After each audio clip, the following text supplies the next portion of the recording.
ನುಗ್ಗೆ ಸೊಪ್ಪಿನ ಬಸ್ಸಾರು ಮಾಡೋಣ ಬನ್ನಿ. ಮೊದಲಿಗೆ ಹೆಸರುಕಾಳು, ತೊಗರಿಬೇಳೆ, ಕಡಲೆಬೇಳೆ ತೊಳ್ಕೊಳ್ಳೋಣ.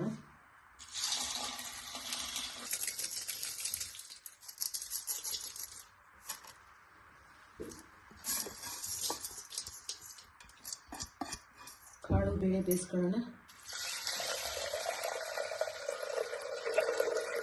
ಒಂದು ಬಿಸಿಲು ಹಾಕ್ಸೋಣ.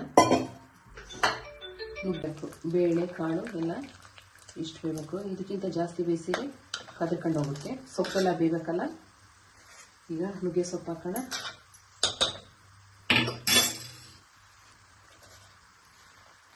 ನುಗ್ಗೆ ಸೊಪ್ಪು ಚೆನ್ನಾಗಿ ಬೇಯಬೇಕು, ಬೇಗ ಬೇಯಲ್ಲ.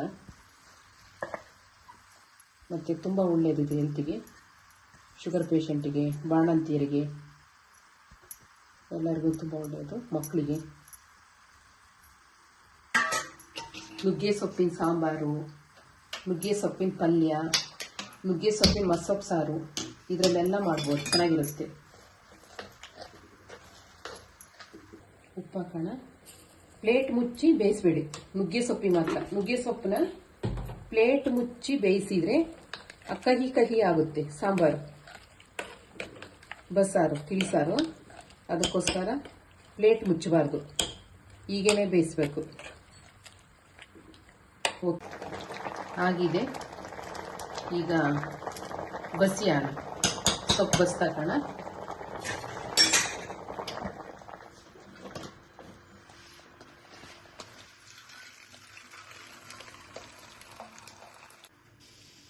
ಇನ್ನೊಂದು ಕಡೆ ಕಟ್ಟಿನ ಸಾಂಬಾರಿಗೆ ಮಸಾಲೆ ರುಬ್ಕೊಳ್ಳೋಣ. ಜೀರಿಗೆ,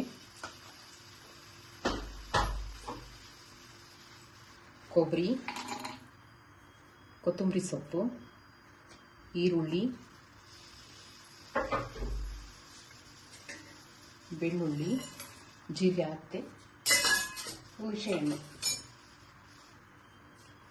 ಹಸಿಮೆಣಸಿನ್ಕಾಯಿ ಹಾಕ್ಕೋಬೋದು, ಒಣಮೆಣಸಿನ್ಕಾಯಿ ಹಾಕ್ಕೋಬೋದು. ಹಸಿಮೆಣಸಿನ್ಕಾಯಿ ಹಾಕಿದರೆ ನಮ್ಮ ಮನೆಯಲ್ಲಿ ಇಷ್ಟಪಡಲ್ಲ, ಅದಕ್ಕೆ ಖಾರದ ಪುಡಿ ಹಾಕ್ತಾಯಿದ್ದೀನಿ ನಾನು. ಈ ಬೇಯಿಸಿರೋ ಸೊಪ್ಪು ಬೇಳೆ ಹಾಕೋಣ ಸ್ವಲ್ಪ, ಇಷ್ಟು ಸಾಕು. ಖಾರದ ಪುಡಿ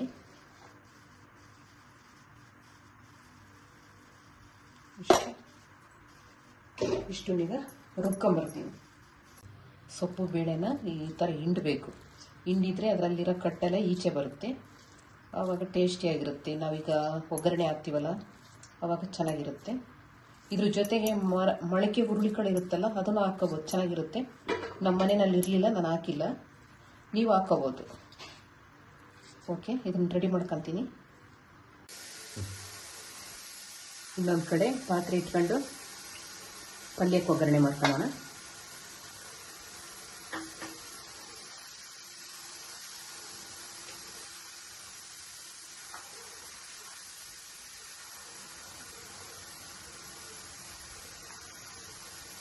ಸಾಸಿವೆ ಹಾಕೋಣ.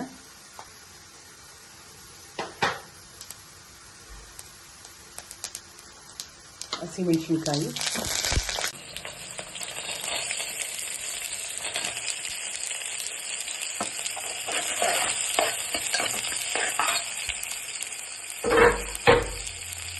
ಅದೇ ಸ್ವಲ್ಪ ಉಪ್ಪು ಹಾಕೋಣ.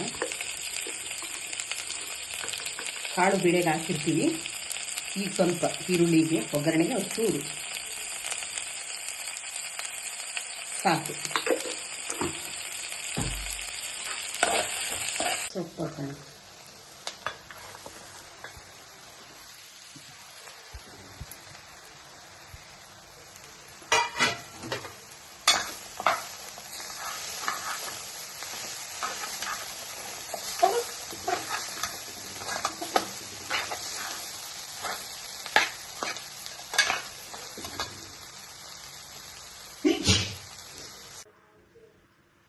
ಈಗ ನುಗ್ಗೆ ಸೊಪ್ಪಿನ ಕಟ್ಟಿ ಸಾರಿಗೆ ಒಗ್ಗರಣೆ ಹಾಕೋಣ. ಸಾಸಿವೆ ಹಾಕ್ತೀನಿ,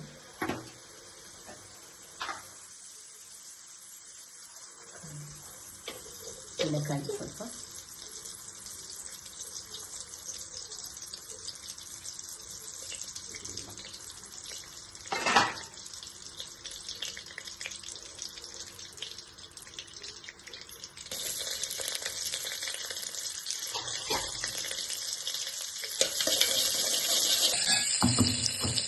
ರುಬ್ಬಿರುವಂಥ ಮಸಾಲ.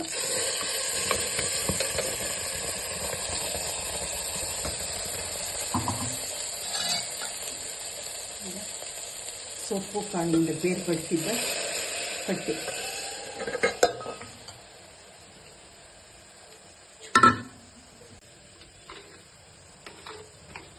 ನೀರು ಸ್ವಲ್ಪ ನಿಮ್ಮ ಅಳತೆಗೆ ಹೆಚ್ಚಿಸ್ಕೋಬೋದು. ಸಾಂಬಾರನ್ನ ನೀರು ಹಾಕಿ